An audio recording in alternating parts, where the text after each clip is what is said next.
আজকে যে টপিকের উপর আমি কথা বলবো টপিকটা হচ্ছে peaceful coexistence and communal harmony, শান্তিপূর্ণ সহাবস্থান এবং সাম্প্রদায়িক সম্প্রীতি। আমাদের বাংলাদেশে সাম্প্রদায়িক সম্প্রীতি আছে না নাই? আবহমান কাল থেকে আমরা মুসলিম, হিন্দু, বৌদ্ধ, খ্রিস্টান, পাহাড়ি, নৃগোষ্ঠী মিলেমিশে একাকার, আমরা সবাই মিলে বাংলাদেশ। আওয়াজ করে বলেন ঠিক কিনা? আমাদের পারস্পরিক সম্প্রীতি, ভালোবাসা, সৌহার্দ্যপূর্ণ আচরণ, বোঝাপড়া এটা বেশ মজবুত। তবে মাঝে মাঝে আমাদের এই সম্প্রীতির ভেতরে অনেকে ফাটল ধরাতে চায়। আমরা যে সুখে আছি, শান্তিতে আছি, এটা অনেকের ভালো লাগে না, ঠিক কিনা বলেন? আমাদের মধ্যে সাম্প্রদায়িক সম্প্রীতি, সৌহার্দ্যপূর্ণ আচরণ, ভালোবাসা এটা আবহমান কাল ধরে আছে। তার প্রমাণ আমরা তাফসিরুল মাহফিলের আয়োজন করলে আমাদের হিন্দু ভাইরা ডিস্টার্ব করেন, ঠিক কিনা? এবং আমি যদি বলি হাত তোলেন, হিন্দু ধর্মের কারা কারা এসেছেন, কত শত কত হাজার যে হাত উঠবে, আপনি অবাক হয়ে যাবেন। আমি চাচ্ছি না হাত উঠাতে। খুলনাতে সর্বশেষ যে আমি প্রোগ্রাম করে গেলাম, সেখানে কয়েকশো হিন্দু ভাই আসছে আমাদের আলোচনা শুনতে, আলহামদুলিল্লাহ। অনেক বৌদ্ধরা আসে, অনেক খ্রিস্টানরা আসে। এবার সফরেও অনেক হিন্দু ভাইরা আমার সাথে দেখা করেছে। তারা বলেছে, হুজুর আমরা আপনার আলোচনা শুনি, আলহামদুলিল্লাহ বলেন। So it's our responsibility to present our religion to our non-Muslim brothers and sisters. আমাদের অমুসলিম ভাই বোনদের কাছে ইসলামের সৌন্দর্য তুলে ধরা এটা আমাদের দায়িত্ব। We all are the ambassador of Islam. আমরা প্রত্যেকে দায়িত্বশীল, আমরা প্রত্যেকে এক একজন ইসলামের অ্যাম্বাসেডর, আলহামদুলিল্লাহ বলেন। এজন্য এমনভাবে দ্য বিউটি অফ ইসলাম, ইসলামের সৌন্দর্য আমাদেরকে ফুটিয়ে তুলতে হবে, যাতে করে নন মুসলিমরা শাহাদা পড়ে, কালিমা পড়ে মুসলমান হয়ে যায়। অনেক নন মুসলিম ভাই বোন আমাদের হাতে শাহাদা পড়ে, কালিমা পড়ে মুসলমান হয়েছে, অনেক। সো আমরা যেন ইসলামের বিউটিটাকে তুলে ধরতে পারি এবং এই যে সম্প্রীতি, এটাকে যেন আমরা অটুট রাখতে পারি। আদতে বাংলাদেশের ইতিহাস বলে আমাদের দেশে কোনো দাঙ্গা নাই, আছে? লালমনিরহাটের ভাইয়ের আওয়াজ করে বলেন, আমাদের দেশে হিন্দু মুসলিম দাঙ্গা আছে? আমরা ভাই ভাই, আওয়াজ করে বলুন তো, আমরা কি ভাই ভাই? কিন্তু কিছু দুষ্ট লোক আছে, তারা আমাদের সম্পর্কের মধ্যে ফাটল ধরাতে চায়, ঠিক কিনা বলেন? মাঝে মাঝে ঝগড়া লাগাতে চায়। দেখবেন পত্রপত্রিকায় দেখা যায় বিভিন্ন ধর্মীয় উপাসনালয়গুলোতে হামলা চালানো হয়। এগুলো রাজনৈতিক উদ্দেশ্য প্রণোদিত, এগুলোর সাথে ইসলামের কোনো সম্পর্ক নাই। এজন্য এই দুর্বৃত্তদের ব্যাপারে আমাদের সাবধান থাকতে হবে। আমরা সবসময় যেমনি ঐক্যবদ্ধ, ইউনাইটেড, আমরা যদি এরকম ইউনাইটেড থাকি, এই সমস্ত দুর্বৃত্তদের কালো হাত ভেঙে দিতে আমাদের 1 ঘন্টাও লাগবে না। চিল্লায় বলো ঠিক কিনা? আমরা সংঘবদ্ধ থাকবো। এই যে আমাদের পিসফুল কোএক্সিস্টেন্স, শান্তিপূর্ণ সহাবস্থান। হিন্দুরা পূজা করে, যেদিন হিন্দুদের পূজা অনুষ্ঠান, আমরা ওই দিন তাফসির মাহফিল করি না, ঠিক কিনা বলেন? যেদিন আমাদের তাফসিরুল কোরআনের প্রোগ্রাম, ওই দিন আমাদের হিন্দু ভাইরা ডিস্টার্ব করে না, সুবহানাল্লাহ। হিন্দুদের পূজা অনুষ্ঠানে মাদ্রাসার ছাত্র যে পাহারা দেয়, গোটা বিশ্বে এরকম দৃষ্টান্ত নজির বিরল, ঠিক কিনা বলেন? আইন শৃঙ্খলা বাহিনীর পাশাপাশি মাদ্রাসার ছাত্ররা যে সেখানে পাহারা দেয়, গোটা পৃথিবীতে এই দৃষ্টান্ত আপনি পাবেন। মাদ্রাসার ছাত্ররা, তারা তো কোরআনের ধারক, তারা হাদিসের ধারক, তারা কেন মন্দির পাহারা দিবে? এই সম্প্রীতিকে ধরে রাখার জন্য, এই সৌহার্দ্যকে ধরে রাখার জন্য, আমাদের পারস্পরিক ভালোবাসাকে অটুট রাখার জন্য। আওয়াজ করে বলতে হবে ঠিক কিনা? এখন বলেন, আমাদের এই ভালোবাসা অটুট থাক, আমরা চাই কি চাই না?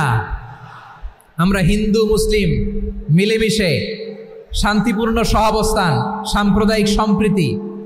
লালমনিরহাটের ভাইয়ের আওয়াজ করে বলুন, এই সাম্প্রদায়িক সম্প্রীতি আমরা চাই কি চাই না? আল্লাহ এই দেশকে তুমি বরকতময় করো, বাংলাদেশকে তুমি শান্তিময় করো। আওয়াজ করে সবাই বলেন আমিন। এই জায়গাটাতে সামান্য একটু আওয়াজ হচ্ছিল, এটাও থেমে গেছে, আলহামদুলিল্লাহ আলহামদুলিল্লাহ। এখন একেবারে everything is in my control, মাশাআল্লাহ। ঠিক আছে, আমি মূল আলোচনায় যাই। প্রিয় ভাইরা, আমি বলেছিলাম আমার আলোচনার বিষয় হচ্ছে শান্তিপূর্ণ সহাবস্থান সাম্প্রদায়িক সম্প্রীতি। আমরা দেখব ইসলাম আমাদেরকে কি কি দিক নির্দেশনা দেয়। শান্ত হইতে হবে, খরগোশের কানের মতো কান দুটো আমার দিকে করে রাখেন। আমি এখনো উঠে যাব, হাত মারায় লাভ নেই, আমি উঠে যাব। তাকায় থাকো আর কান খাড়া, আওয়াজ হবে না। হ্যাঁ, মাশাআল্লাহ মাশাআল্লাহ, ঠিক আছে। আমরা দেখব যে রাসূল সাল্লাল্লাহু আলাইহি ওয়াসাল্লাম এই পিসফুল কোএক্সিস্টেন্সের জন্য আমাদের কি শিখিয়েছেন, কি কি গাইডলাইন দিয়েছেন। আমরা 1 2 3 4 করে এগুলো আপনাদের সাথে শেয়ার করব। আমি আপনাদের খেদমতে সূরাতুল আনআমের 108 নম্বর আয়াত তেলাওয়াত করেছি। এখানে আল্লাহ রাব্বুল ইজ্জা ওয়াল জালাল তিনি ইরশাদ করছেন, ওয়ালা তাসুব্বুল্লাযীনা ইয়াদউনা মিন দুনিল্লাহি ফায়াসুব্বুল্লাহা আদওয়াম বিগাইরি ইলম কাযালিকা যায়্যান্না লিকুল্লি উম্মাতিন আমালাহুম সুম্মা ইলা রাব্বিহিম মারজিউহুম ফায়ুনাব্বিউহুম বিমা কানু ইয়ামালুন। রব্বুল আলামিন বলেন, গোলাম ও আমার ইমানদার বান্দারা শোনো শোনো, ও আমার বিশ্বাসী বান্দারা শোনো শোনো, লা তাসুব্বুল্লাযীনা ইয়াদউনা মিন দুনিল্লাহ ফায়াসুব্বুল্লাহা আদওয়াম বিগাইরি ইলম। ও আমার বিশ্বাসী বান্দারা, যারা আল্লাহকে ব্যতি রেখে, আল্লাহকে বাদ দিয়ে অন্য উপাস্যকে ডাকে, দেবীর পূজা করে, তোমরা খবরদার তাদের গালি দিও না। আওয়াজ করে বলেন, কি দিও না? আল্লাহ বলেন, ও বিশ্বাসীরা শোনো, যারা আল্লাহকে বেছে রেখে দেবীর পূজা করে, অন্য উপাস্যের পূজা করে, তাদেরকে ডাকে, ওই দেবতাদেরকে তোমরা গালি দিও না। যদি ওই দেবতাদেরকে গালি দাও তাহলে ভুলবশত, শত্রুতাবশত তারা তোমাদের রব আল্লাহকে গালি দেবে, ঠিক কি না? তোমরা যদি তাদের দেবতাদের গালি দাও, ওরা রেগে তোমার আল্লাহরে গালি দিবে, তাহলে আল্লাহরে গালি খাওয়ানোর কারণ হয়ে গেলাম আমি, ঠিক কি না? বলেন। সম্মানিত ভাইয়েরা, এত বিশাল প্রোগ্রাম, মাইকের একটা সেটআপ থাকে, তারগুলো অনেক সময় নড়ে যায়, ধাক্কা ধাক্কিতে ডিসপ্লেস হয়, একটু ঝামেলা হবে, সময় শেষ, আমাকে উঠে যেতে হয়, আমরা তো বঞ্চিত হলাম। গুরুত্বপূর্ণ অনেক কথা শোনাবো তোমাদের, অনেক। প্রিয় ভাইরা, আপনারা শান্ত হয়ে বসুন, শান্ত হয়ে। রব্বুল আলামিন বলেন, খবরদার বিশ্বাসীরা, আল্লাহ ছাড়া যারা অন্যান্য উপাস্যদেরকে ডাকে, দেবতাদেরকে ডাকে, তাদেরকে তোমরা গালি দিও না। ওই সমস্ত দেবতাদেরকে যদি তোমরা গালি দাও তাহলে তারা আল্লাহকে গালি দিবে, ঠিক কিনা বলেন? আমরা দেবতাদের গালি দিলে ওরা আল্লাহকে গালি দিবে। রব্বুল আলামিন বলেন, খবরদার দেবতাদেরকে গালি দিও না, তাহলে ওরা তোমার রব আল্লাহরে গালি দেবে। প্রতিটি জাতির জন্য তাদের কাজকে আমি আল্লাহ সুশোভিত করে রেখেছি, তারা সবাই একদিন আমার কাছেই ফিরে আসবে। এরপর আমি রব্বুল আলামিন তাদের আমলনামা তাদেরকে জানিয়ে দেব। সুবহানাল্লাহ পড়েন। প্রিয় ভাইয়েরা, আল্লাহ তাআলা বলেছেন, খবরদার গালি দিও না। আদেশটা কার? আওয়াজ করে বলেন তো। হিন্দুদের দেবতা দেবদেবীদেরকে গালি দেওয়া যাবে না। আওয়াজ করে বলুন প্রিয় ভাইরা, এই আদেশটা কার? এই আপনাদের গলার আওয়াজ। অন্য ধর্মের দেবতাদেরকে যে গালি দেওয়া যাবে না, এই আদেশটা কার? আরো জোরে বলুন, কার? গালি দিবেন কোন দেবতাকে? দিবেন? যদি দেন তাহলে ওরা আল্লাহরে গালি দিবে, তাহলে আল্লাহরে গালি খাওয়াইলো কে? আপনি, ঠিক কিনা বলেন?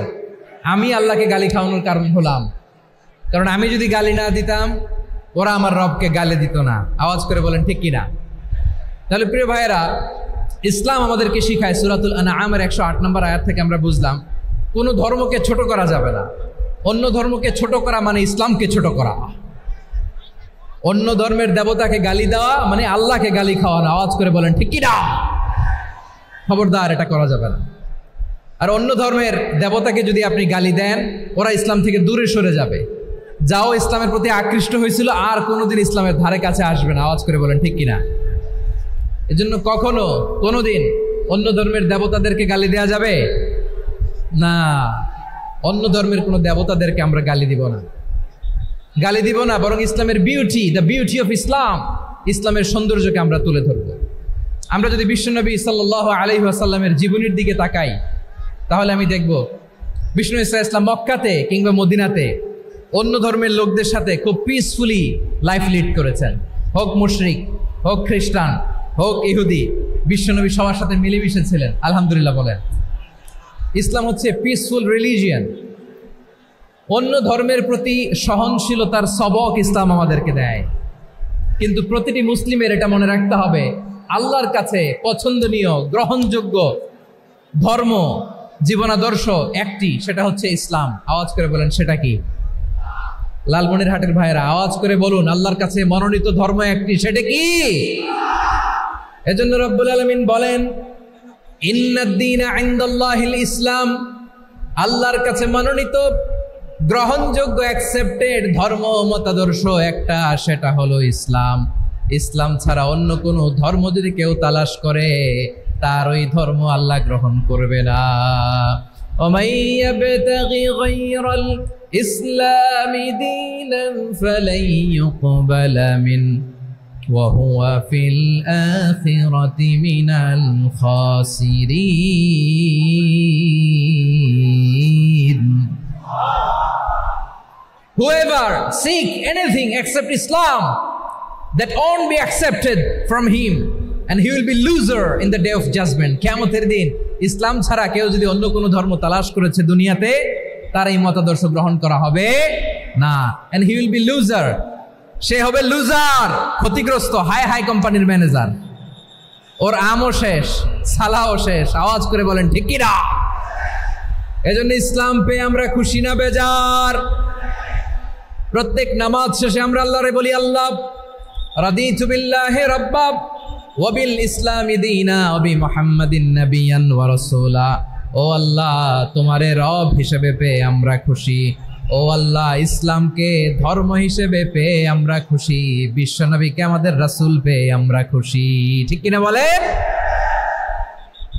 ইসলাম ছাড়া অন্য কোনো ধর্ম আমরা গ্রহণ করব না। ঠিক কিনা বলেন? আল্লাহর কাছে অ্যাকসেপ্টেড রিলিজিয়ান একটা, সেটা ইসলাম। তো বিশ্বনবী সাল্লাল্লাহু আলাইহি ওয়াসাল্লাম মক্কাতে কিংবা মদিনাতে খুব পিসফুলি এক্সিস্ট করেছেন, যে কোনো ধর্মের সাথে মিলেমিশে চলেছেন। তার প্রমাণ আমরা যদি রাসূল সাল্লাল্লাহু আলাইহি ওয়াসাল্লামের বায়োগ্রাফির দিকে তাকাই তাহলে দেখব তিনি মুশরিকদের সাথে পিস ট্রিটি করেছেন, শান্তি চুক্তি, পিস ট্রিটি, পিস এগ্রিমেন্ট। আপনারা হুদাইবিয়ার সন্ধির নাম শুনেছেন? আমার লালমনিরহাটের কলিজার টুকরা ভাইয়েরা, হুদাইবিয়ার সন্ধির নাম আপনারা শোনেন নাই? 6ষ্ঠ হিজরিতে বিষ্ণু ইসলাম মুশরিকদের সাথে এই ট্রিটি করেছেন, চুক্তি। কাদের সাথে? মুশরিকদের সাথে। আমরা তো মুসলমান বসতে পারি না। আমরা দুই মুসলিম ভাই একসাথে বসে চা খেতে পারি না, গল্প করতে পারি না। বিষ্ণু ইসলাম মুশরিকদের সাথে ট্রিটি করেছেন, হুদাইবিয়ার সন্ধি। এই সন্ধির আগে মক্কা থেকে কেউ মদিনায় যেতে পারে না, মদিনা থেকে কেউ মক্কায় যেতে পারে না। কিন্তু এই সন্ধির পরে ট্রাফিক স্বাভাবিক হয়ে গেল। মক্কার লোকেরা মদিনায় আসতে পারে, মদিনার লোকেরা মক্কায় আসতে পারে। এটাকে বলে সুলহে Hudaybiyyah, the peace agreement of Hudaybiyyah, শান্তি চুক্তি। আমরা পৃথিবীতে এখন অনেক শান্তি চুক্তির নাম শুনি, এগুলো সব the piece treaty of Hudaibiya থেকে কপি করা। আল্লাহু আকবার। তাহলে বিশ্বনবী সাল্লাল্লাহু আলাইহি সাল্লাম তিনি যে শান্তিপূর্ণ সহাবস্থানে বিশ্বাসী ছিলেন, মুসলমানেরা যে অন্য ধর্মের প্রতি সহনশীল, তার প্রমাণ হচ্ছে এই পিস ট্রিটি। শুধু তাই নয়, মাইকের সাউন্ডটা একটু বাড়ায় দিতে হবে, খুব দুর্বল, একটু মজবুত করতে হবে, আর একটু ক্লিন করতে হবে, আর সবগুলা জায়গায় সাউন্ড যাচ্ছে কিনা একটু ক্রস চেক করতে হবে। হ্যাঁ, পাবেন দিচ্ছে mike operator, he is trying his level best, দিচ্ছে। মাইক অপারেটর যিনি আছেন, প্রতিটি জায়গায় প্রতিটি সাউন্ড বক্সে যেন আওয়াজ পাওয়া যায়, একটু ক্রস চেক করেন, সাউন্ডটাকে একটু স্ট্রং করে দেন। হ্যাঁ, ঠিক আছে, মাশাআল্লাহ। এদিকে তাকান, এদিকে। মক্কার পার্ট গেল, পিস এগ্রিমেন্ট করলেন, শান্তি চুক্তি। বিষ্ণু ইসলাম মদিনায় যে কি করলেন? মদিনায় যে বিষ্ণু ইসলাম মদিনা চার্টার করলেন, মদিনা সনদ, সাহিফাতুল মদিনা, এটার বলে মদিনা চার্টার। যে ওয়েস্টে, ইউরোপে, আমেরিকাতে তারা অনেক চার্টার করে, সব চার্টার মদিনা চার্টার থেকে কপি করা। আওয়াজ করে পড়েন সুবহানাল্লাহ। বিষ্ণু ইসলাম মদিনায় গেলেন, মদিনাতে মুসলিম, মুশরিক, ইহুদি, এই তিন ধর্মের লোক মিলে সব স্টেক হোল্ডার যারা আছে সবাইকে নিয়ে বিষ্ণু ইসলাম মদিনা চার্টার করলেন, মদিনা সনদ পড়েন সুবহানাল্লাহ। শুধু তাই নয়, মক্কাতে বিশ্বনবী পিস এগ্রিমেন্ট করলেন, শান্তি চুক্তি মুশরিকদের সাথে। মদিনাতে যে বিশ্বনবী মদিনা চার্টার করলেন, মদিনা সনদ করলেন ইহুদিদের সাথে। আবার মদিনাতে বিশ্বনবী ইহুদিদের সাথে পিস ডায়ালগ করলেন, ইন্টারফেথ ডায়ালগ করলেন, আন্তধর্মীয় সংলাপ করলেন, যেই সংলাপের মূল ভিত্তি ছিল তাওহীদ। মূল ভিত্তি ছিল কি? তাওহীদ। বিশ্বনবী ইহুদিদেরকে ডাকলেন, আহ্বান করলেন, কুল ইয়া আহলাল কিতাবি তাআলাউ ইলা কালিমাতিন সাওয়াইন বাইনানা ওয়া বাইনাকুম আল্লা না'বুদা ইল্লাল্লাহ ওয়ালা নুশরিকা বিহি শাইআন ওয়ালা ইয়াত্তাখিযা বা'দুনা বা'দান আরবাবাম মিন দুনিল্লাহ فإن تولوا فقولوا اشهدوا بأننا مسلمون সুবহানাল্লাহ পড়েন। বিশ্বনবী মদিনার ইহুদিদের ডেকে বললেন, ও ইহুদিরা শোনো শোনো, আসো এমন একটা আদর্শের প্রশ্নে আমরা একত্রিত হই যে আদর্শের প্রচার তোমাদের নবীরাও করেছে, আমিও করি। যে আদর্শের কথা তোমাদের পবিত্র ধর্মগ্রন্থগুলোতে আছে, আমার কোরআনেও আছে, সেটা হলো তাওহীদ। আমরা এক আল্লাহ ছাড়া কারো ইবাদত করব না, আল্লাহর সাথে কাউরে শরীক করব না, আল্লাহ ছাড়া কাউরে রব মানব না। পড়েন সুবহানাল্লাহ। তাহলে আমার প্রিয় লালমনিরহাটের ভাইরা, মদিনাতে যে তিনি মদিনা চার্টার করলেন, মদিনা সনদ, পিস ডায়ালগ করলেন, শান্তির সংলাপ, ইন্টারফেথ ডায়ালগ করলেন, আন্তধর্মীয় সংলাপ, যার ভিত্তি ছিল তাওহীদ। সুবহানাল্লাহ পড়েন। তাহলে অন্য ধর্মের প্রতি সব সময় ইসলাম সহনশীল, টলারেন্স। যদি আপনি দেখতে চান ইসলামের নবী বিশ্ব নবীর দিকে তাকান, ঠিক কিনা বলেন? আমরা তো সংখ্যালঘুদের রাইটস প্রোটেক্ট করার জন্য কত আইন বানাই, কত বৈঠক করি, কত সংবাদ সম্মেলন করি। বিষ্ণু সাল্লাল্লাহু আলাইহি ওয়াসাল্লাম সংখ্যালঘুদের রাইটসের ব্যাপারে, অধিকারের ব্যাপারে যে কথা বলেছেন, শুনলে আপনি অবাক হয়ে যাবেন। বিশ্বনবী বলেন, আলা মান যালামা মুআহাদান আও ইনতাকাসাহু আও কাল্লাফাহু ফাওকা তাআতিহি আও কাল্লাফাহু ফাওকা তাকাতিহি আও আখাযা মিনহু শাইআন বিগাইরি তিবি নাফসিন ওয়া আনা হাজিজুহু ইয়াউমাল কিয়ামা। খবরদার, জেনে রেখো, কেউ যদি কোনো সংখ্যালঘুর উপরে অত্যাচার করে, কোনো সংখ্যালঘুর প্রাপ্য থেকে যদি কেউ কাউকে ঠকায়, সংখ্যালঘুর উপর যদি কেউ কষ্ট দেয়, কোনো সংখ্যালঘুর সম্পদ যদি কেউ জোর করে কেড়ে নেয়, আমি কিয়ামতের দিন বিশ্বনবী ওই সংখ্যালঘুর পক্ষে আর ওই মুসলমানদের বিপক্ষে বাদী হয়ে দাঁড়াবো। সুবহানাল্লাহ বলতে পারলেন না? আল্লাহু আকবার। আপনি নামাজি, আপনি মুসল্লি, আপনি হাজী সাহেব, তাহাজ্জুদ পড়তে পড়তে কপালে দাগ ফেলে দিছেন, আপনার প্রতিবেশী হিন্দু, ভাবছেন আমার তো পাওয়ার আছে, ওর জমিটা দখল করি। বিশ্বনবী বলেন, কিয়ামতের দিন ওই হিন্দুর পক্ষে তোর বিরুদ্ধে আমি বাদী হয়ে দাঁড়াবো। পৃথিবীর কোন ধর্মে এরকম স্টেটমেন্ট পাবেন? পাবেন? আপনি ভাবছেন আপনি নামাজ পড়লে, হাজী সাহেব কপালে দাগ ফেলাই দিলে আপনি সেলসেলায় জান্নাতে চলে যাবেন না? খবরদার। বিশ্বনবী বলেন, কোন সংখ্যালঘুর উপর যদি কেউ আক্রমণ করে, তার প্রাপ্য তাকে না দিয়ে যদি তাকে ঠকায়, তার উপর জুলুম করে, তার সম্পদ যদি কেড়ে নেয়, আমি নবী, তুমি মুসলিম হইতে পারো, মুসল্লি হইতে পারো, তার পক্ষে তোমার বিপক্ষে আল্লাহর দরবারে বাদী হয়ে দাঁড়াবো। আচ্ছা লালমনিরহাটের ভাইরা, কথা বুঝতে পারলে আওয়াজ করে উত্তর দেন। বিশ্বনবী যদি কারো বিপক্ষে দাঁড়ায় কিয়ামতের দিন, আই রিপিট, আমি আবারও বলছি, বিশ্বনবী যদি কিয়ামতের দিন কারো বিপক্ষে দাঁড়ায়, ও তো সেলসেলায়া জান্নাতি, তাই না? জান্নাতি না?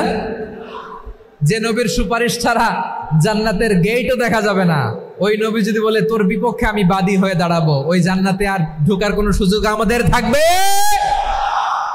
এখানেই শেষ না আমার প্রিয় লালমনিরহাটের ভাইয়েরা, এখানেই শেষ নয়। বিশ্বনবী বলেন, মান কাতালা মুআহাদান বুখারীর বর্ণনা, মান কাতালা মুআহাদান লাম ইয়ারাহ রাইহাতাল জান্নাহ, কেউ যদি কোনো মুসলিম যদি অন্যায়ভাবে কোনো সংখ্যালঘুকে হত্যা করে, কোনো হিন্দুকে হত্যা করে, কোনো বৌদ্ধরে হত্যা করে, অন্যায়ভাবে কোনো মুসলিম যদি কোনো সংখ্যালঘুরে হত্যা করে, জান্নাতে যাওয়া তো দূরের কথা, ওই মুসলিম জান্নাতের ঘ্রাণও পাবে না।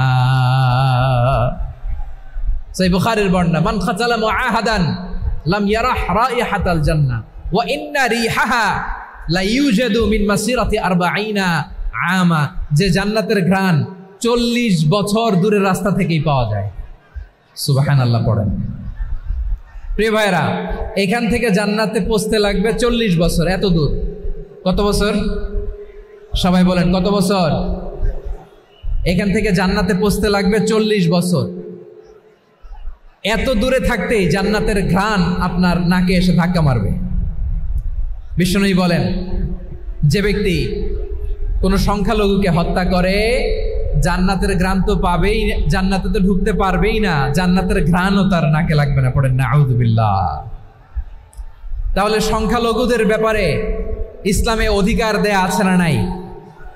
লালমনিরহাটের ভাইয়ের আওয়াজ করে বলেন, আমার সংখ্যালঘু হিন্দু ভাইদের রাইটস, অধিকার আমাদের ইসলামে প্রোটেক্টেড আছে না নাই? এখানেই শেষ না। বিষ্ণু ইসলাম আপনার অমুসলিম প্রতিবেশীর সাথে ভালো আচরণ করতে বলেছে। আমাদের হয় না, এটা মুসলিম পাড়া, ওটা বৌদ্ধ পাড়া, হয় না? অনেক সময় হয় না, এটা আমাদের মুসলিম পাড়া, ওইটা হিন্দু পাড়া, এরকম আছে না নাই? লালমনিরহাটে নাই না?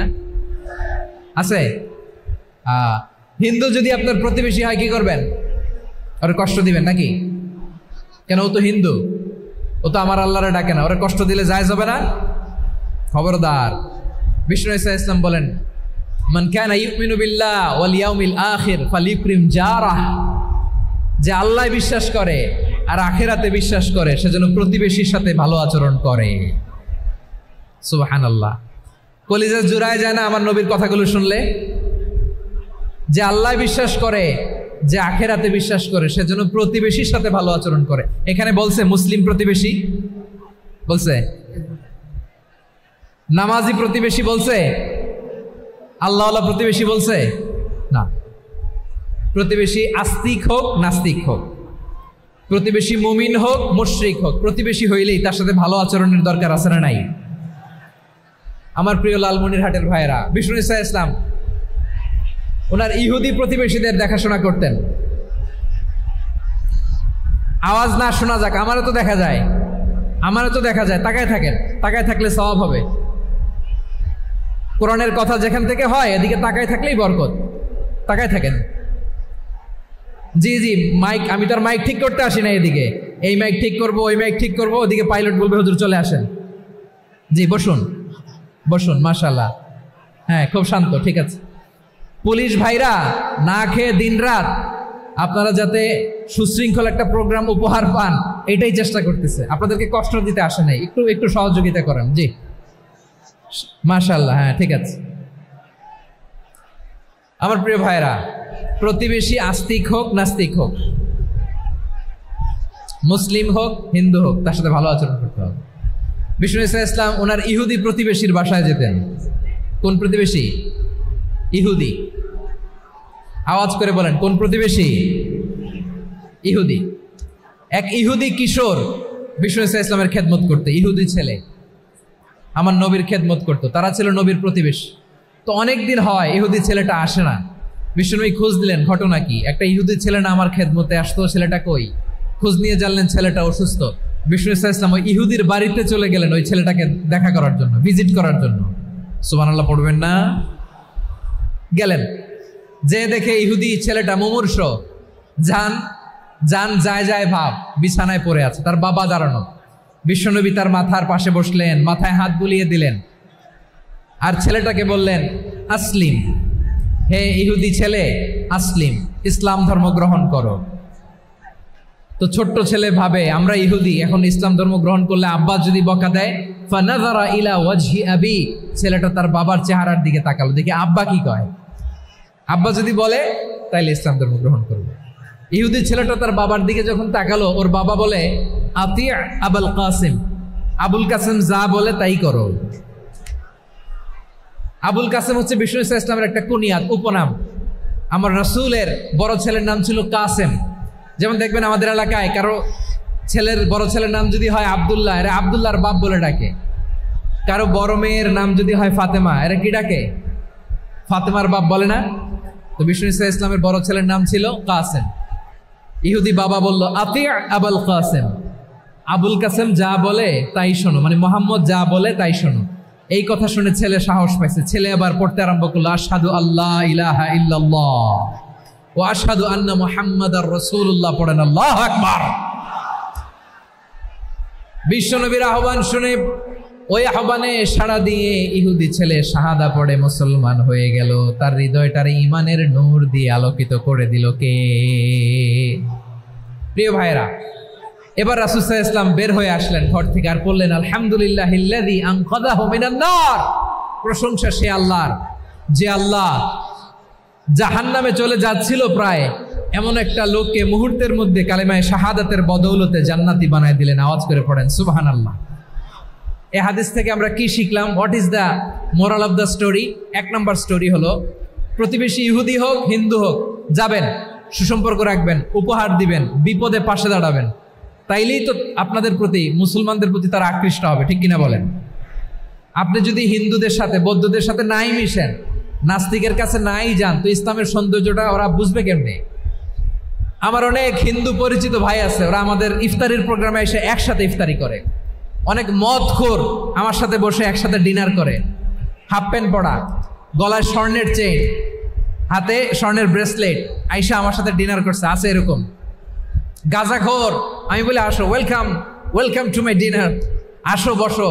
বসলেই তো আমি ওর ডিএনএ, চিন্তার ডিএনএ চেঞ্জ করে দেওয়ার সুযোগ পাবো। চিল্লায় বলো ঠিক কি না? আসতে হবে আমার কাছে।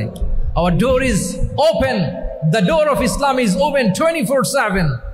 সব সময় আমাদের ইসলামের দরজা আমার অমুসলিম ভাইদের জন্য খোলা আছে, না নাই? এই হাদিস থেকে দুইটা শিক্ষা। এক নম্বর শিক্ষা, প্রতিবেশী মুসলিম হোক অমুসলিম হোক, যান, অসুস্থ হইলে একটু আপেল নিয়ে যান, আঙ্গুর নিয়ে যান, কমলা নিয়ে যান, তাদের সাথে ভালো আচরণ করেন। ইসলামের বিউটি দেখে, সৌন্দর্য দেখে অবাক হবে, নসিব ভালো হলে কোনোদিন কালিমা পড়ে মুসলমান হয়ে যাবে, ঠিক কিনা বলেন? তাহলে অমুসলিমের সাথে ভালো সম্পর্ক। বিশ্বনবী ইহুদির বাড়িতে গেলেন, ইহুদির বাড়ি, আর আমার মুসলমান ভাই আমার কাফের বলে, এরকম আছে না নাই? মুসলিমরা দেখতে পারে না, সহ্য করতে পারে। বিশ্বনবী সাল্লাল্লাহু আলাইহি ওয়াসাল্লাম ইহুদির বাড়িতে গেলেন, এটা একটা শিক্ষা। আরেকটা শিক্ষা হলো, ভাইয়েরা ধাক্কা মেরে এসে সামনে এসে কি লাভ? প্রোগ্রাম তো শেষ হচ্ছে, এখনই শেষ হচ্ছে। তো এই যে আমাদের বকশি ভাই ওয়াদা নিল, হাত তোলালো, মিম বলে এত কথা বললো, তো আমি জেলায় জেলায় যেয়ে খালি হাত নাড়াই তোমাদের জন্য, নাকি? হ্যাঁ, হাত নাড়াই শুধু। এই ধাক্কাইতে ধাক্কাইতে এদিকে এসে হাত নাড়াইতেছে, হয়েছে তো, দেখলাম তো, ঠিক আছে, মাশাআল্লাহ, অনেক সুশৃঙ্খল, অন্যান্য যে কোনো জেলার জন্য সুশৃঙ্খল। আমার দিকে তাকাও, আমার দিকে তাকাও, ঠিক আছে। এই যে দাঁড়িয়ে আছে, একটা ছেলে নড়ে না, দেখছেন? মাশাআল্লাহ মাশাআল্লাহ মাশাআল্লাহ। হ্যাঁ, এইভাবেই। আর কয়েকটা মজাদার কথা আছে, শোনো। এই হাদিস থেকে আমাদের শিক্ষা হলো, আমার প্রতিবেশী যেই ধর্মের হোক আমি সম্পর্ক রাখবো। অসুস্থ হলে যাব, কি বলেন ভাইরা? যাবেন না? যাবেন না আপনারা? আচ্ছা, 2 নম্বর শিক্ষা হলো, বিষ্ণু ইসলামের খাদেম ছিল ইহুদি, এতদিন খেদমত করলো, একদিনও বিশ্বনবী ওরে কালিমার দাওয়াত দেয় নাই। কারণ কি? বিশ্বনবী একটা ভালো সময়ের অপেক্ষা করতেছিলেন, প্রপার টাইমিং। দাঈর কাজ হচ্ছে দাঈ ইলাল্লাহ, সে হচ্ছে সুযোগ সন্ধানী। দাঈ সুযোগ খোঁজে, কখন দাওয়া দিলে ব্যাটে বলে হবে, ঝোপ বুঝে কোপ মারে, ঠিক কিনা বলেন? বিষ্ণু ইসলাম ভালো সময়ের অপেক্ষা করতেছিলেন, দেখি ভালো সময় আসুক আসুক আসুক আসুক। আস্তে আস্তে এমন সময় আসছে, ছেলে এবার মুমূর্ষ। অসুস্থ ব্যক্তির হৃদয় অত্যন্ত নরম থাকে। হসপিটালে যখন কেউ যায় তার হৃদয়টা বড্ড নরম থাকে, মৃত্যুর ভয়ে তার অন্তরটা নরম থাকে, ঠিক কিনা বলেন?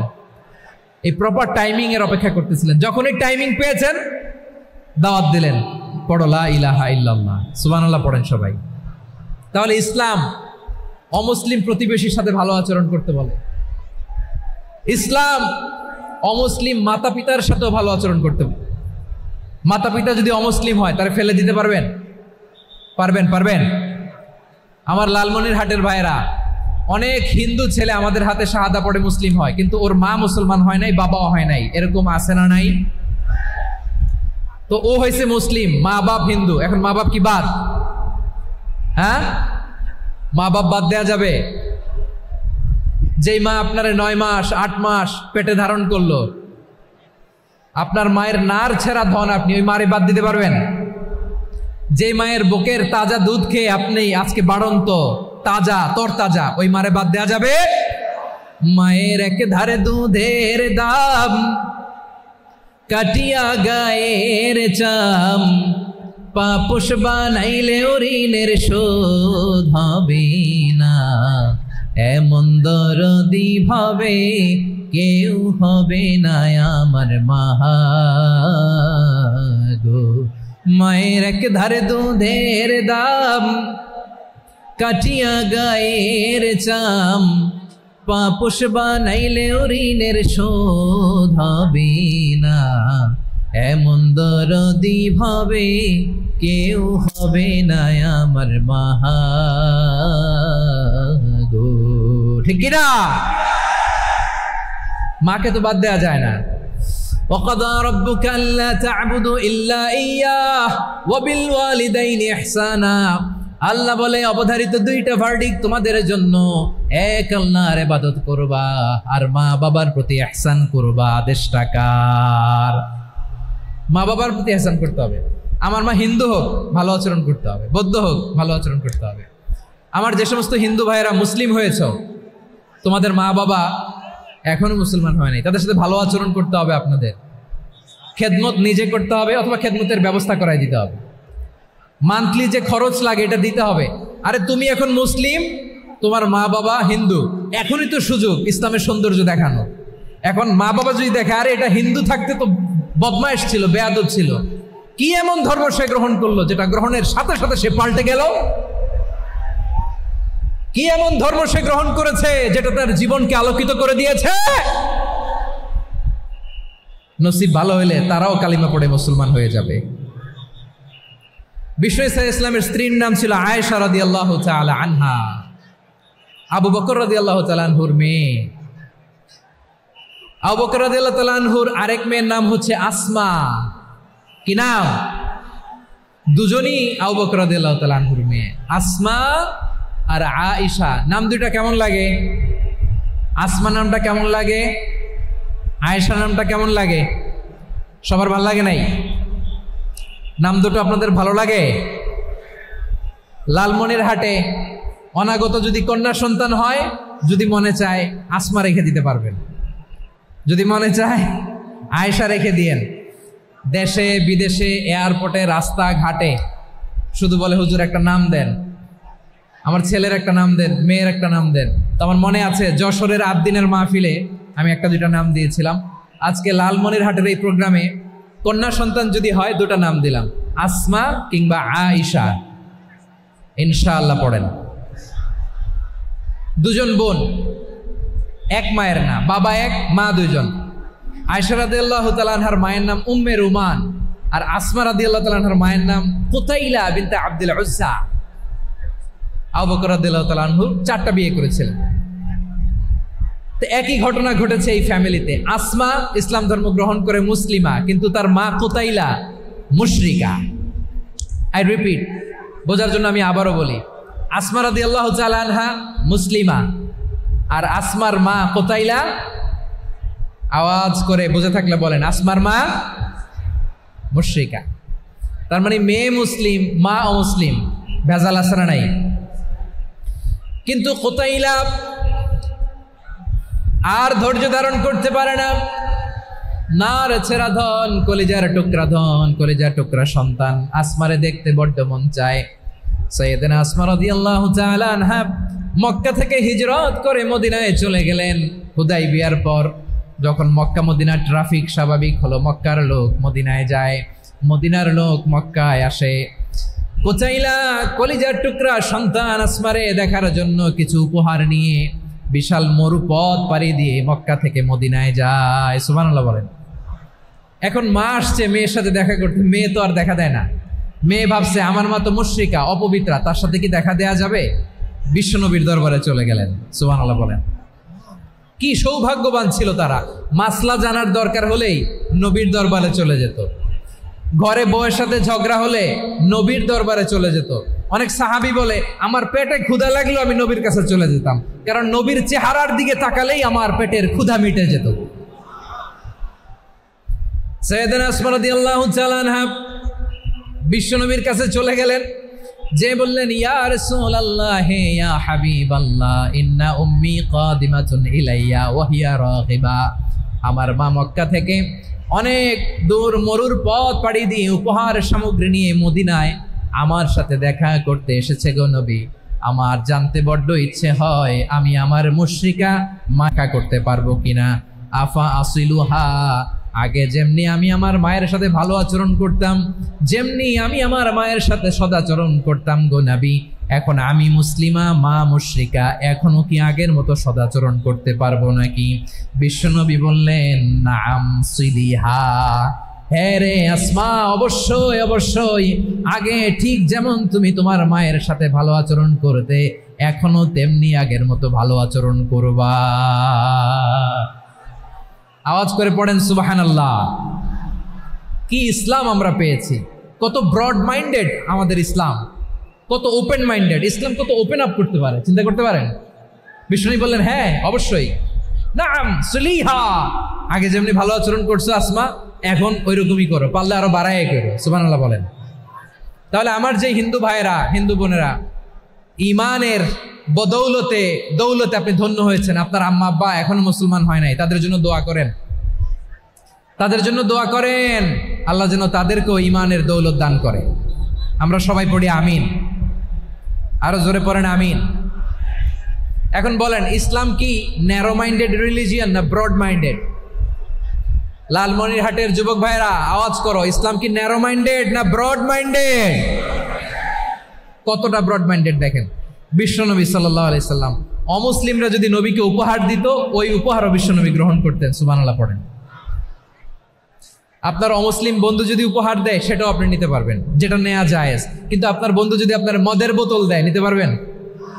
হ্যাঁ, মদের বোতল দিলে পারবেন না। আপনার বন্ধু যদি আপনার পর্ক দেয়, পর্ক শুকরের গোশত মিশ্রিত কোনো খাবার, ওটা নিতে পারবেন না। হালাল যে কোনো জিনিস নিতে পারবেন। বিশ্বনবী সাল্লাল্লাহু আলাইহি ওয়াসাল্লাম অমুসলিমদের দেয়া হাদিয়া গ্রহণ করতেন। কেমন নবী ছিলেন, আমার নবীরে চিনে নেন, আমার নবীর অ্যাটিটিউড জেনে নেন। বিশ্বনবী সাল্লাল্লাহু আলাইহি ওয়াসাল্লাম যখন কোনো জনপদে যেতেন 3টা অপশন নিয়ে যেতেন। প্রিয় ভাইয়ের আওয়াজ করে বলতে হবে, কোনো জনপদে গেলে আমার নবীর অপশন থাকতো কয়টা? আমার মতো 3 আঙ্গুল উঁচু করে দেখান আর বলুন আমার নবী কোন জনপদে গেলে কয়টা অপশন নিয়ে যেতেন? 1 নম্বর অপশন আসলিম তাসলাম। নতুন এলাকায় গেলে বলতেন আসলিম তাসলাম, ইসলাম ধর্ম গ্রহণ করো, শান্তিতে থাকবা, আমার ভাই হয়ে যাবো, আমরা ভাই ভাই, ইসলাম মানো, আমরা ভাই ভাই। অপশন নাম্বার কত? 1। যদি বলে না ইসলাম মানবো না, ওকে, অপশন নাম্বার 2, মুসলিম হওয়ার দরকার নাই, লা ইকরাহা ফিদ্দিন, ইসলামে কোনো বাড়াবাড়ি নাই। খ্রিস্টান আছো থাকো, বৌদ্ধ আছো থাকো, ইহুদি থাকতে চাও থাকো, কিন্তু আমরা যেহেতু রিজিওনাল সুপার পাওয়ার, আমাদের আন্ডারে থাকো, ট্যাক্স দিয়া থাকো, এটার বলে জিজিয়া। আলেম যারা আছেন বুঝবেন এটার আরবিতে কি বলে, জিজিয়া। You pay us the tax, we will give you the security. তোমরা ট্যাক্স দিবা, আমরা সিকিউরিটি দিব, আমাদের আওতায় থাকবা, কেউ তোমাদেরকে আক্রমণ করতে পারবে না, আমরা নিরাপত্তা দিব। সুবহানাল্লাহ বলেন। এটা অপশন নাম্বার কত? আচ্ছা বুঝে থাকলে বলেন 1 নম্বর অপশন কি ছিল? ইসলাম, ইসলাম মানো, শান্তিতে থাকবা, ভাই ভাই, আমরা ভাই ভাই। অপশন নাম্বার 2, ট্যাক্স দাও, আমরা নিরাপত্তা দিব, মুসলিম হওয়া লাগবে না। এখন 1 নম্বরও মানে না, 2 নম্বরও মানে না, মুসলিম হবো না, ভালো খ্রিস্টান থাকো, ট্যাক্স দাও, আমরা সিকিউরিটি দিব না, এইটাও মানি না। বিষ্ণু বলেন তাহলে তলোয়ার আমাদের আর তোমাদের মাঝে ফয়সালা করবে, মুসলিমও হবে না, ট্যাক্স দিবা, নিরাপত্তা দিব, আমরা সুপার পাওয়ার, আমাদের আন্ডারে থাকবে, এইটাও না। তাহলে তোমাদেরকে তো আমরা বিশ্বাস করতে পারি না, কখন না কখন বিশ্বাসঘাতকতা করো, কার সাথে মিলে হাত মিলাও, তলোয়ার আমাদের মাঝে ফয়সালা করবে। তখন তিনি জিহাদের সশস্ত্র সংগ্রামের ঘোষণা দিতেন। সুবহানাল্লাহ পড়েন। দেখেন পশ্চিমারা জেহাদকে এইভাবে চিত্রায়িত করে না। ওরা জেহাদ বলতে বোঝায় তলোয়ার, হাত কাটো, গলা কাটো না। জেহাদ সশস্ত্র সংগ্রাম 3 নম্বরে।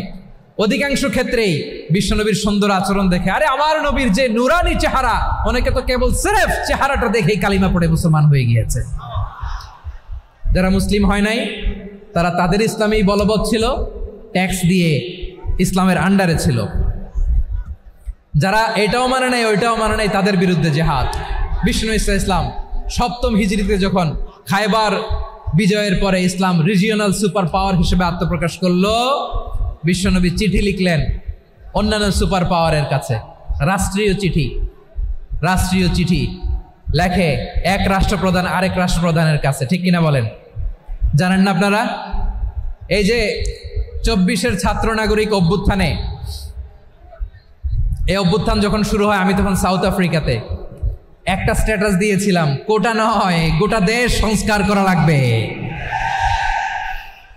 শুধু বাংলাদেশ নয়, সারা বিশ্বের বাংলা ভাষাভাষী লোকেরা এই আন্দোলনের সাথে সমর্থন তারা করেছে, এটাকে সাপোর্ট করেছে, তারা সমর্থন দিয়েছে। আমাদের ইউনাইটেড আরব আমিরাতের বাংলাদেশি ভাইয়েরা তারা সেখানে রাস্তায় নেমে এসেছিল, জানেন? ওইখানে ডেমনস্ট্রেশন করা যায় না, সেখানকার সরকার তাদেরকে যাবজ্জীবন দিয়েছিল। তখন আমাদের এই যে প্রধান উপদেষ্টা ডক্টর মোহাম্মদ ইউনূস সরাসরি G2G বলে, এটারে G2G, government to government, G2G, উনি চিঠি লিখলেন যে তাদেরকে, ইউর হাইনেস, হে সম্মানিত আমির, আপনি আমার এই চিঠির কারণে আমার সম্মানে এই 53 জন বাংলাদেশিকে মাফ করে দেন। এই চিঠির বদৌলতে বেকসুর খালাস পেয়ে গিয়েছিল আমাদের ভাইরা। জানেন না এই ঘটনা আপনারা? তাহলে গভর্নমেন্ট টু গভর্নমেন্ট চিঠি দেওয়া হয়। 7ম হিজরিতে বিষ্ণু ইসলাম সব সুপার পাওয়ারের কাছে চিঠি দিলেন, রোমান সম্রাটের কাছে, পারস্য অধিপতির কাছে, মিশরের অধিপতির কাছে, সবার কাছে চিঠি লিখলেন। চিঠির ভাষা ছিল এরকম, মিন মুহাম্মাদিন রাসূলিল্লাহ ইলা মুকাওকিস আযীমিল কিবত, মুহাম্মদ রাসূলুল্লাহর পক্ষ থেকে মিশরের বাদশার কাছে, আসলিম তাসলাম, ইসলাম মানো শান্তিতে থাকবা, সালামুন আলা মান ইত্তাবাআল হুদা, শান্তি তার জন্য যে হেদায়েতের অনুসরণ করে। সুবহানাল্লাহ পড়েন। তো এই চিঠি অনেকে ভালোভাবে রিসিভ করেছে। অনেকে এই চিঠি পাওয়ার পরে নবীর কাছে আবার ইন রিটার্ন উপহার পাঠিয়েছে। কি পাঠিয়েছে? উপহার। মিশরের বাদশা মুকাওকিস তিনি বিশ্বনবীকে বিশাল এক উপহারের ডালি পাঠিয়েছেন। মিশরের বাদশা মুকাওকিস ছিলেন ধর্মে খ্রিস্টান। লালমনিরহাটের ভাইয়েরা আওয়াজ করে বলেন, মিশরের বাদশা ধর্মে কি ছিল? খ্রিস্টান। কি উপহার দিয়েছিল আমার নবীকে? শুনতে মনে চায়? আওয়াজ নাই লালমনিরহাটের গলায়, শুনতে মনে যায়? 1000 স্বর্ণ মুদ্রা, 1000 স্বর্ণ মুদ্রা। 2টা খ্রিস্টান দাসী, একজনের নাম মারিয়া বিনতে শামউন আল কিবতিয়া, আরেকজনের নাম সিরিন বিনতে শামউন আল কিবতিয়া। একজন খ্রিস্টান দাস 20 থান কাপড় জামা বানানোর জন্য, আমরা নবী যেন সেলাই করে জামা বানাতে পারে এই জন্য 20 থান কাপড়, 20 থান ফাইন গার্মেন্ট। সুবহানাল্লাহ পড়বেন না? এরপরে একটা গাধা যেটার নাম ছিল উফাইর, আর একটা খচ্চর, এটার নাম ছিল দুলদুল। খচ্চর চিনেন? গাধা আর ঘোড়ার ক্রসিং এ যে প্রাণীটা দুনিয়াতে আসে ওটার খচ্চর বলে। তো এই যে সুপার পাওয়ার খ্রিস্টান বাদশার কাছে নবী চিঠি লিখলেন, ওই খ্রিস্টান বাদশা আমার নবীকে উপহার দিল। বিশ্বনবী এই উপহারগুলো সানন্দে গ্রহণ করেছে।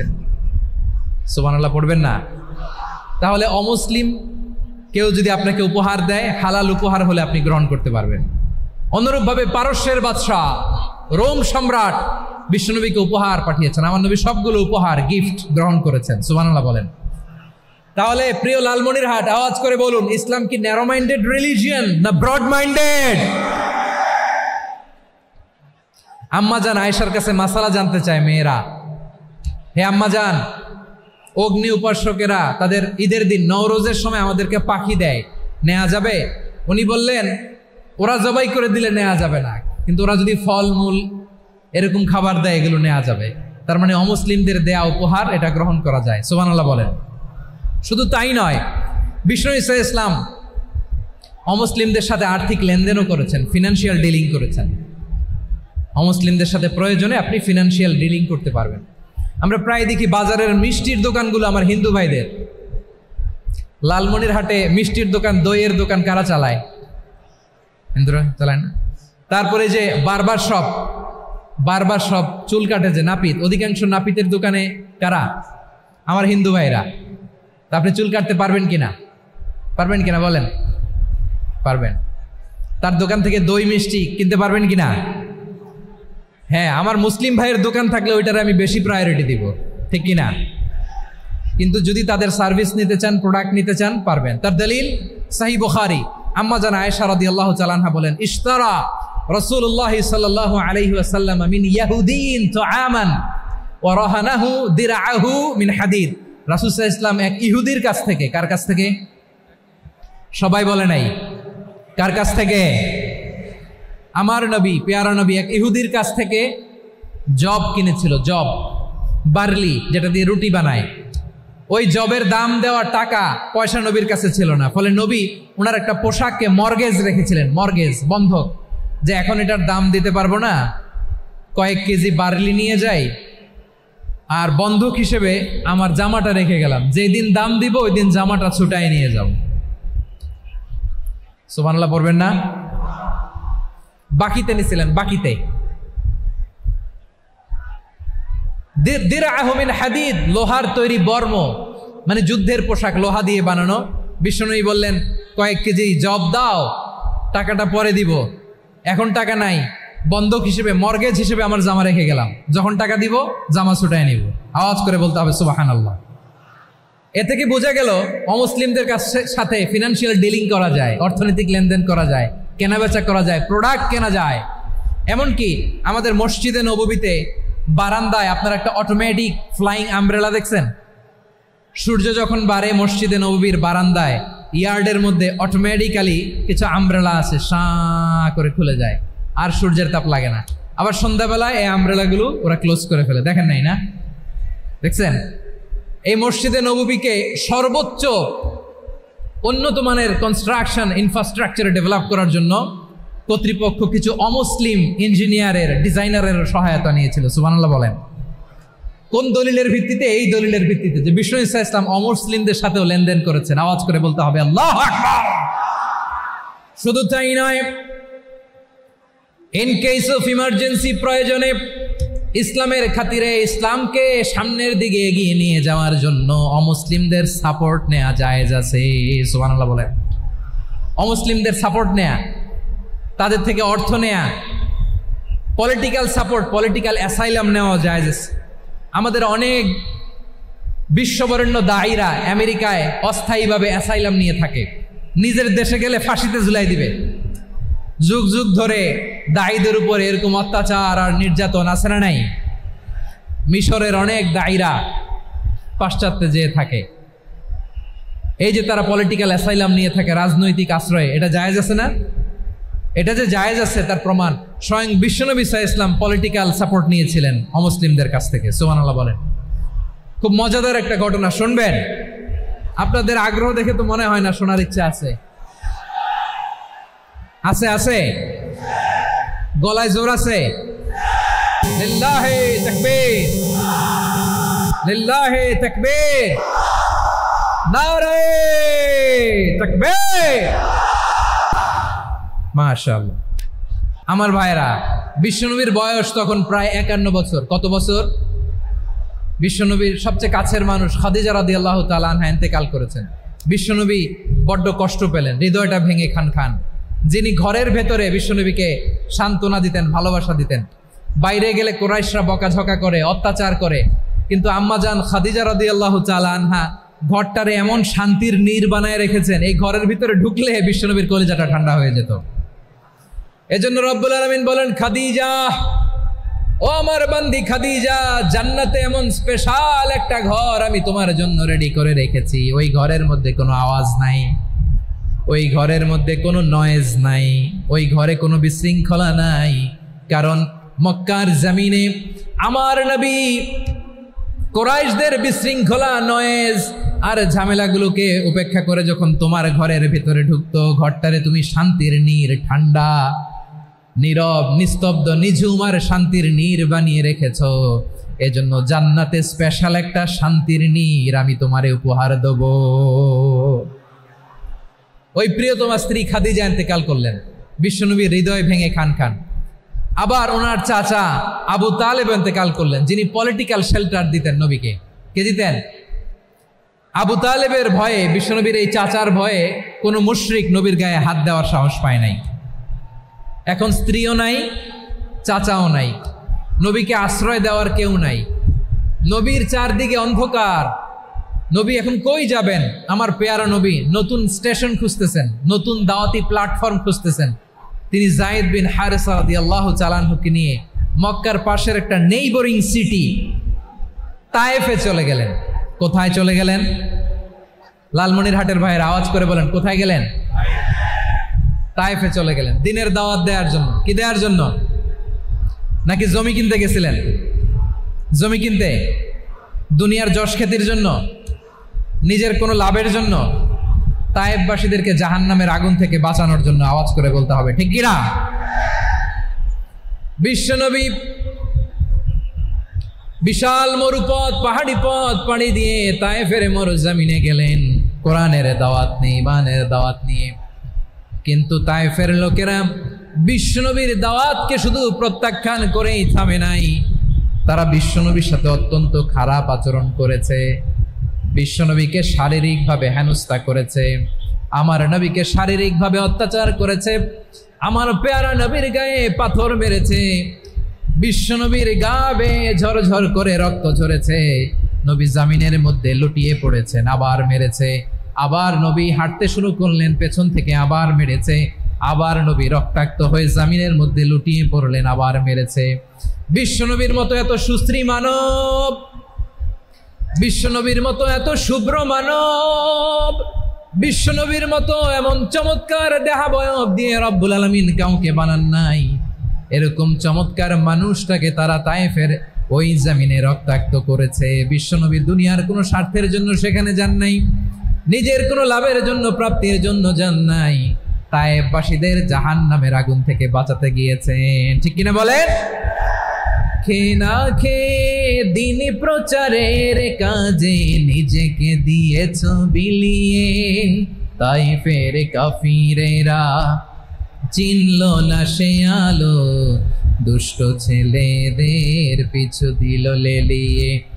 পাথরের আঘাতে ক্ষত বিক্ষত হয়ে সারা শরীর থেকে রক্ত ঝরে। হে রাসূল তোমাকে ভুলি আমি কেমন করে, হে রাসূল তোমাকে ভুলি আমি কেমন করে। পারেন না আপনারা? ধরুন আমার সাথে, হাজার ব্যথা বেদনার পরে ফিরে আসনি তুমি আপন ঘরে, দিনের আলো তুমি ছড়িয়ে দিতে চলে গেলে মদিনায় মক্কা ছেড়ে। হে রাসূল তোমাকে ভুলি আমি কেমন করে, হে রাসূল তোমাকে ভুলি আমি কেমন করে। ঠিক কিনা বলেন? প্রিয় ভাইরা, তায়েফের ছেলেরা নবীকে রক্তাক্ত করলো। আমার নবী কই যাবে? কই যাবে? মক্কায় জায়গা নাই, তায়েফে জায়গা নাই। তায়েফ থেকে ভারাক্রান্ত মন নিয়ে আমার নবী মক্কায় ফিরে আসলেন। বিশ্ব নবী মক্কায় ঢুকতে পারেন না। মক্কার মরুভূমির দিকে তাকিয়ে, উপত্যকার দিকে তাকিয়ে বিশ্বনবী ধা ধা করে কাঁদেন, ঝরঝর করে। নবীর চেহারা মোবারক থেকে চোখের পানিগুলো বেয়ে বেয়ে পড়ে। আমার জন্মস্থান, আমার শৈশব, কৈশোর, যৌবন কেটেছে এই মক্কায়, আমার এলাকায় আমি ঢুকতে পারি না। বিশ্বনবী মক্কার অনতি দূরে দাঁড়িয়ে জায়েদকে পাঠালেন, জায়েদ যাও দেখো কেউ আমাকে সাপোর্ট করার মতো আছে কিনা, যাও অমুকের কাছে যাও। জায়েদ গেলেন, তারাও প্রত্যাখ্যান করে ফিরিয়ে দেয়। বিশ্বনবী বললেন যাও অমুক লোকের কাছে যাও, তিনিও প্রত্যাখ্যান করে ফিরিয়ে দিলেন। কেউ বিশ্বনবীকে আশ্রয় দিতে রাজি হয় না। নিজ জন্মভূমিতে বিতাড়িত বিশ্বনবী, সর্বশেষ বিশ্বনবী বললেন যাও মুতঈম ইবনে আদির ঘরে যাও। মুতঈম ইবনে আদি মুশরিক, তার কাছে যাও। গেলেন, মুতঈম ইবনে আদি রাজি হয়ে গেল। সুবহানাল্লাহ বলেন। দেখেন, অনেক বিপদের সময়েও আমি নিজে সাক্ষী, সামাজিকভাবে রাজনৈতিকভাবে কত ঝঞ্ঝা, কত ষড়যন্ত্র, কত কনস্পাইরেসি পাড়ি দিয়ে আমাদেরকে সামনে এগিয়ে যেতে হয়। এই শত্রুদের ভেতরেও একজনকে দাঁড় করিয়ে দেয় যে আল্লাহর কোরআনের জন্য রেডি হয়ে যায়। পড়েন সুবহানাল্লাহ। মুতঈম ইবনে আদি, আল্লাহ তার মনকে নরম করে দিলেন। মুতঈম বলে, মুহাম্মদ আমি তোমাকে আশ্রয় দিব। তার দুই ছেলেকে পাঠালেন, যাও খোলা তলোয়ার নিয়ে, স্কট দিয়ে, গার্ড অফ অনার দিয়ে মুহাম্মদকে মক্কায় ঢুকাও আর বলো আমি আমান দেব। আমান কি দিব? আমান মানে সিকিউরিটি, নিরাপত্তা। সিকিউরিটি ছাড়া, আমান দেওয়া ছাড়া কেউ থাকতে পারতো না মক্কায়। দুই ছেলে বিষ্ণু ইসা ইসলামকে নিয়ে আসলো। নবী কাবার চারদিকে তাওয়াফ করলেন, নামাজ পড়লেন। আবু জাহেল, উতবা, শাইবা, ওয়ালিদ ইবনে মুগীরা সবাই দেখে, কেউ কিছু করতে পারে না। কারণ মুতঈম ইবনে আদি ঘোষণা দিয়েছেন, আমি মুহাম্মদকে আমান দিয়েছি, মুহাম্মদের গায়ে যেন কেউ স্পর্শ না করে। আওয়াজ করে পড়েন সুবহানাল্লাহ। নবীর এই বিপদকালে মুহূর্তে মুতঈমের হৃদয়টারে নরম করে দিল কে? আচ্ছা, লালমনিরহাটের ভাইরা বলেন, এই মুতঈম কি মুসলিম ছিল না মুশরিক? সবাই বলতে হবে, মুসলিম না মুশরিক? তাহলে মুশরিকের কাছ থেকে নবী পলিটিক্যাল অ্যাসাইলাম, আধুনিক রাষ্ট্রবিজ্ঞানের ভাষায় পলিটিক্যাল অ্যাসাইলাম, যেটাকে বলে রাজনৈতিক আশ্রয়, ওনার আমান বা নিরাপত্তার এই ঘোষণায় তিনি মক্কায় ঢুকলেন। যতদিন নিরাপত্তা ছিল ছিলেন। মুতঈম যখন মারা গেল, বিষ্ণু ইসলাম হিজরত করে মদিনায় চলে গেলেন। সুবহানাল্লাহ। কিন্তু মুতঈম যে বিশ্বনবীর উপকার করছে এটা বিশ্বনবী ভুলে নাই। আমাদের অনেকে আছে উপকার করার পরে আর খেয়াল থাকে না, খাওয়ার পরে গলা দিয়ে নামলে আর খেয়াল থাকে না। এরকম আছে না নাই? আমার নবী ভুলে নাই।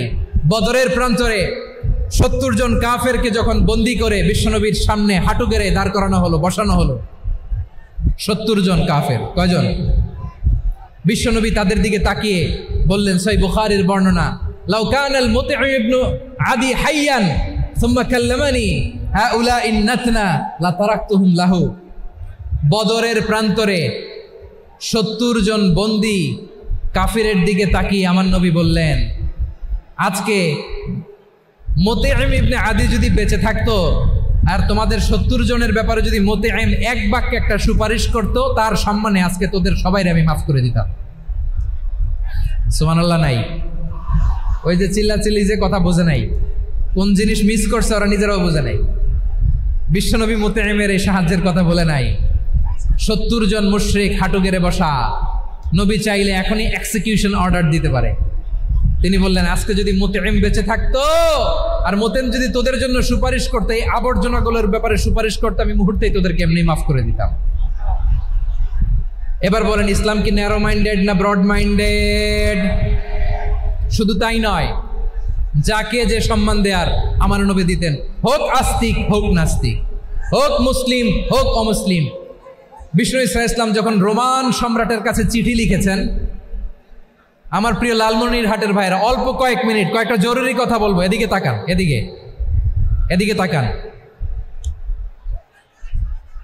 রোমান সম্রাটের কাছে বিশ্বনবী যখন চিঠি লিখলেন মিন মুহাম্মদ রাসূলিল্লাহ ইলা হিরাকলা আযীমির রোম, মুহাম্মদের পক্ষ থেকে হিরাক্লিয়াসের কাছে, যিনি হচ্ছেন আযীমির রোম। এটা নবী নিজ থেকে বানায় লিখছেন অতিরিক্ত সম্মান দিয়ে। কোন রাষ্ট্রপ্রধান যখন আসে তাদেরকে আমরা কি বলি জানেন?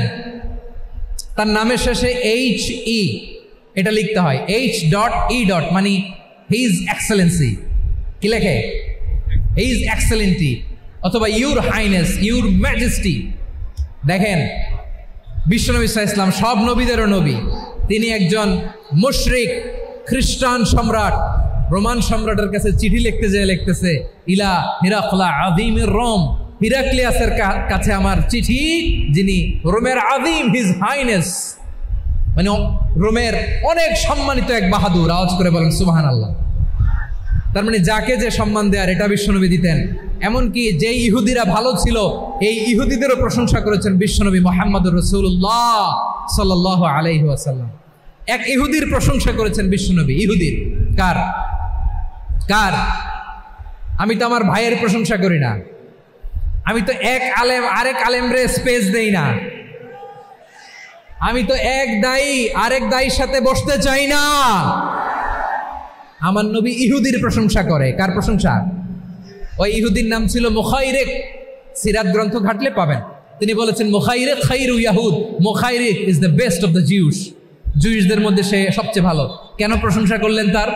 এর কারণ মদিনা চার্টারে কথা ছিল সব ধর্মের মুসলিম, মুশরিক, ইহুদিরা মিলে মদিনাকে রক্ষা করবে। কিন্তু তৃতীয় হিজরিতে যখন উহুদের যুদ্ধ শুরু হলো, সবার কথা ছিল যেই আক্রমণ করে আমরা মদিনাকে বাঁচাবো। কোন শহরকে বাঁচাবো? মদিনাকে। কিন্তু কুরাইশরা যখন অ্যাটাক করলো, ইহুদিরা আর আসে না, ইহুদিরা আর বেরোয় না। বিষ্ণু বললেন, ওহে ইহুদিরা, তোমরা না চুক্তি করলে আমার সাথে যে মদিনা বাঁচাতে সবাই ঝাঁপিয়ে পড়বো, আসো। একটা ইহুদিও বেরোয় না, কেউ আসে নাই সেদিন, একজন ছাড়া। তার নাম মুখাইরেক। তার নাম কি? মুখাইরেক বাহাদুরের মতো ঘোড়সাওয়ার হয়ে বেরিয়ে গেলেন এবং বললেন, গোটা ইহুদি সাম্রাজ্যের একজনও যদি না আসে, আমি মুখাইরেককে কেউ ঘরে আটকে রাখতে পারবে না। বেরিয়ে আসলেন, এসে বললেন, আমি মুহাম্মদের পক্ষে যুদ্ধ করব। আমি মারা গেলে আমার সম্পদ আমার উত্তরাধিকারীরা পাবে না, আমার সম্পদ তোমরা মুহাম্মদকে দিয়ে দিবা। সুবহানাল্লাহ বলেন। উহুদের ময়দানে 70 জন মুসলমান শহীদ হলো। এই ইহুদি সেও মুসলমানের পক্ষে যুদ্ধ করে নিহত হলো। সুবহানাল্লাহ বলেন। মুসলিমদের লাশ যখন নিয়ে আসা হলো, এই মুখাইরিকের লাশও নিয়ে আসা হলো। মুসলিমদের লাশের পাশে মুখাইরিকের লাশ দেখে বিশ্বনবী মুখাইরিকের প্রতি অনেক খুশি হলেন। আর বিশ্বনবী খুশি হয়ে বললেন, মুখাইরিক খায়রু ইয়াহুদ, মুখাইরিক যদিও তুমি ইহুদি, তারপরে তুমি সব ইহুদিদের মধ্যে সেরা ইহুদি। পড়েন সুবহানাল্লাহ। আমার নবী ইহুদিকেও সম্মান দিতে কার্পণ্য করে নাই। আওয়াজ করে বলেন আল্লাহু আকবার। প্রিয় ভাইরা, এবার সর্বশেষ আওয়াজ করে বলেন, ইসলাম কি ন্যারো মাইন্ডেড নাকি ব্রড মাইন্ডেড? সবাই বলেন, ন্যারো মাইন্ডেড না ব্রড মাইন্ডেড? এজন্য অমুসলিম হইলেই তারা আমাদের শত্রু নয়। শত্রু কারা? এই লালমনিরহাটের ভাইয়েরা শোনেন, শত্রু কারা? যে সমস্ত অমুসলিম আমাদেরকে নিশ্চিহ্ন করে দিতে চায়, যে সমস্ত অমুসলিম আমাদের ভূখণ্ড থেকে আমাদেরকে তাড়িয়ে দিতে চায়, যে সমস্ত অমুসলিম আমার ধর্ম নিয়ে তুচ্ছতাচ্ছিল্য করে চিল্লায় বলেন ঠিক কিনা, তারা আমাদের শত্রু। সাধারণ অমুসলিমরা আমার শত্রু নয়। এই যে হিন্দুরা থাকে, এরা আমার ভাই, বৌদ্ধরা আমার ভাই, খ্রিস্টানরা আমার ভাই, ইহুদিরা আমার ভাই। তারা দিনই ভাই নয়, তারা মায়ের পেটের ভাই নয়, তারা মানবিক দিক থেকে ভাই। ও মানুষ, আমিও মানুষ। ইসলাম মানুষকে সম্মান করে, চিল্লায় বলো ঠিক কিনা। যারা আমাদের অস্তিত্বকে নিশ্চিহ্ন করতে চায়, যারা আমাদের ভূখণ্ডকে দখল করতে চায়, যারা আমাদেরকে নিয়ে মকারি করে, ফান করে, টিটকারি করে, আমার ধর্ম নিয়ে খেলা করে, তাচ্ছিল্য করে, ওদের বিরুদ্ধে আমাদের জিহাদ। সাধারণ মুসলিম আমাদের শত্রু নয়। আপনি জানেন নিউ ইয়র্কে, আমি তো নিউ ইয়র্কে ছিলাম অনেকদিন, ওখানে ফিলিস্তিনিদের পক্ষে যখন আমরা মিছিল করেছি, অনেক ইহুদি আমাদের সাথে মিছিলে দাঁড়িয়েছে। কারণ ওরাও জানে এই ভূখণ্ড ফিলিস্তিনিদের ভূখণ্ড। আওয়াজ করে বলো লালমনিরহাট ঠিক কিনা। ইসরায়েলের রাজধানী খোদ তেল আবিবে অনেক ইহুদিরা বেঞ্জামিন নেতানিয়াহু তার বিরুদ্ধে মিছিল করেছে। তো তারা কি আমাদের শত্রু? না। অনেক খ্রিস্টান আমাদের সাথে আমাদের স্বার্থ রক্ষায় আমাদের পাশে দাঁড়িয়েছে। খেয়াল রাখবেন, হিন্দু আর হিন্দুত্ববাদ এক নয়, ইহুদি ধর্ম আর জায়নিজম এক নয়। জায়নিজমের বিরুদ্ধে আমাদের সংগ্রাম, আমাদের জেহাদ। চিল্লায় বলেন ঠিক কিনা। এই যে ফিলিস্তিনের ভাইয়েরা, তারা তাদের স্বাধীনতা সংগ্রামের জন্য লড়াই করছে, করে যাচ্ছে, আমরা এটাকে সমর্থন জানাই। চিল্লায় বলো ঠিক কিনা। কাশ্মীরের ভাইয়েরা স্বাধীনতার জন্য সংগ্রাম করছে, আমরা সেই সংগ্রামকে সমর্থন জানাই। আওয়াজ করে বলো ঠিক কিনা। যারাই আমাদের ইসলামকে নিশ্চিহ্ন করতে চায়, তাদের বিরুদ্ধে আমাদের সংগ্রাম। আওয়াজ করে বলতে হবে ঠিক কিনা। ওই সমস্ত দুর্বৃত্তদের সাথে আমাদের কোনো সম্পর্ক নাই। আমরা যদি ঐক্যবদ্ধ থাকতে পারি, ওই দুর্বৃত্তরা চান্স পায় না। আমরা ঐক্যবদ্ধ থাকতে রাজি আছি। লালমনিরহাটের ভাইয়েরা, আমরা ঐক্যবদ্ধ থাকলে ওই দুর্বৃত্তদের কালো হাত ভেঙে দিতে আমাদের সময় লাগবে না। তাদের কালো হাত ভেঙে দিতে রাজি আছো মুসলমান? কারা কারা রাজি? দু হাত তুলে দেখাও।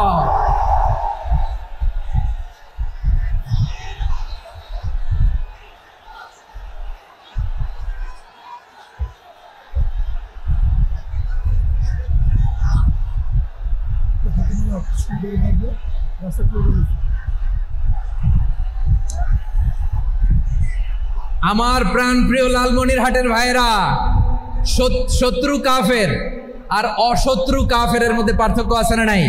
আবু তালেবও মুশরিক, আবু জাহেলও মুশরিক, কিন্তু দুই মুশরিকে পার্থক্য আছে না নাই? আবু তালেব নবীর চাচা, মুশরিক, মারা গিয়েছে মুশরিক অবস্থায়, কিন্তু আজীবন আমার নবীকে আগলে রেখেছে, আমার নবীকে সাপোর্ট করেছে, ভালোবেসেছে। আবু জাহেলও মুশরিক, মারা গিয়েছে মুশরিক হিসেবে, আজীবন আমার নবীর বিরুদ্ধাচরণ করেছে। আবু জাহেলের শক্তি, সামর্থ্য, স্ট্র্যাটেজি, প্ল্যান সব আমার নবীর বিরুদ্ধে ছিল। এই আবু জাহেলের কারণে একটা দিন শান্তিতে আমার নবী মক্কায় ঘুমাতে পারে না। চিল্লায় বলেন ঠিক কিনা?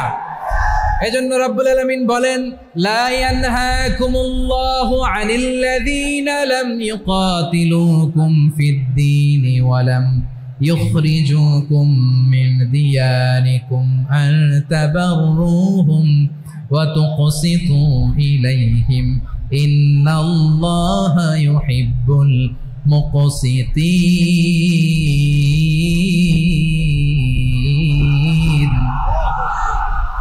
আল্লাহ বলে, গোলামেরা শোনো শোনো, যে সমস্ত অমুসলিম তোমাদের সাথে ধর্মযুদ্ধে লিপ্ত হয় না, তোমাদের বিরুদ্ধে যে সমস্ত অমুসলিম অস্ত্র ধরে না, যে সমস্ত অমুসলিম তোমাদেরকে তোমাদের জন্মস্থান থেকে, ভূখণ্ড থেকে তাড়িয়ে দেয় না, তাদের সাথে ভালো আচরণ করতে আমি আল্লাহ নিষেধ করি নাই। তাদের সাথে সদাচরণে কোনো নিষেধাজ্ঞা নাই, বরং তাদের সাথে সদাচরণ করো, এটাই আমি আল্লাহ চাই। তাহলে আমার যে অমুসলিমরা আমাদের সাথে শত্রুতা করে না, তুচ্ছতাচ্ছিল্য করে না, আমাদের ভূমি থেকে আমাদেরকে উচ্ছেদ করতে চায় না, আমাদের বিরুদ্ধে অস্ত্র ধরে না, ওই অমুসলিম ভাইদের সাথে আমাদের কোনো দ্বন্দ্ব আছে? কোনো বিরোধ আছে? বরং আছে ভালোবাসা। বরং আছে কি? এই ভালোবাসা দিয়েই আমরা বিশ্ব জয় করবো। রাজি আছো মুসলমান? আমাদের পুঁজি ভালোবাসা। আমাদের পুঁজি কি?